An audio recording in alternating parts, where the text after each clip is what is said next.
Hello friends, talking about phantom limb which is a question in Bhalani.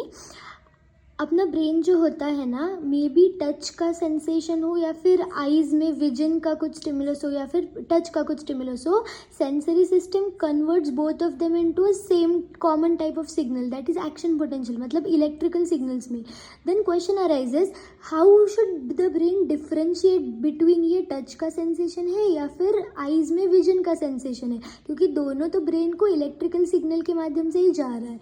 तो then how, by encoding the intensity of stimulus, quality of stimulus and location of stimulus. When you try to encode the intensity of stimulus, Weber-Fechner law comes into place. That we'll see in another video. But when you try to encode the location of stimulus, law of projection is there. And phantom limb is based on the law of projection.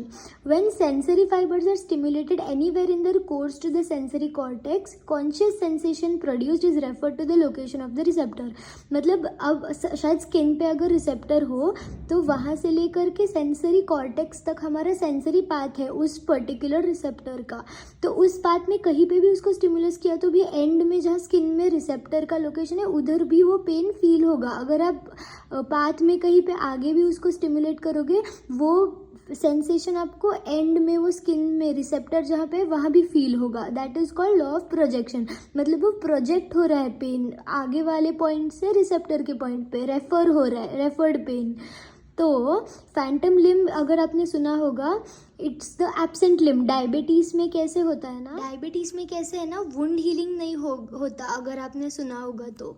मतलब necrosis of the tissue की death start हो जाती है, blood supply चला जाता है and how much ever fast it is diagnosed उतना जल्दी उसको रिमूव करना मतलब सजेस्ट करते हैं. तो अगर इतना पार्ट अगर नेक्रोज्ड हो गया है, tissue is dead, then leg is amputated from here, मतलब लेग को हमने कट किया है. Now this person will have leg only up to the knee, तो this is called amputated stump. Okay, तो फैंटम लिम्ब का क्या प्रिंसिपल है? After amputation of the limb patient complains of intense pain in the absent limb. These sensations are produced due to irritation of damaged nociceptive fibres, मतलब pain के sensation वाले fibres. Efferent मतलब वहाँ से brain तक जा रहा है at the stump of amputated limb, but the pain sensation is felt at the location where receptors used to be located. मतलब अभी वो नहीं है, अभी निकाल दिया है पैर को.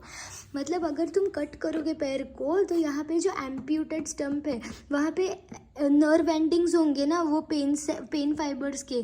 जो पहले पेन फाइबर्स यहाँ तक आते थे, अब कट करने के बाद उसका फ्री एंड यहाँ पे रहेगा, तो वो इरिटेशन मतलब ऐसे टच होके स्टिमुलस होगा.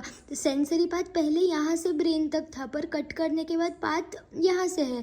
पर अभी भी इफ हाइपोथेटिकल पाथ अगर यहाँ से है तो in this path if it is getting stimulated here, pain is being projected to here, मतलब रेफर हो रहा है इधर. एम्प्यूटेड स्टम्प के यहाँ इरिटेशन ऑफ नोसिसेप्टिव फाइबर्स के बिकॉज पेन यहाँ पे लोकेशन ऑफ रिसेप्टर पे भी प्रोजेक्ट हो रहा है. तो that's why patient complains of pain sensation where receptors used to be located in the phantom limb, मतलब absent limb.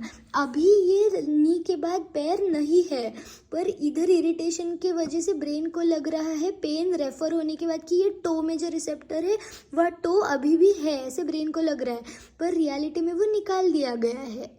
ठीक है, पेन इज बीइंग रेफर्ड. पहले सेंसरी पाथ इधर से ब्रेन तक था, अभी इधर से ही है क्योंकि हमने पैर को कट किया है.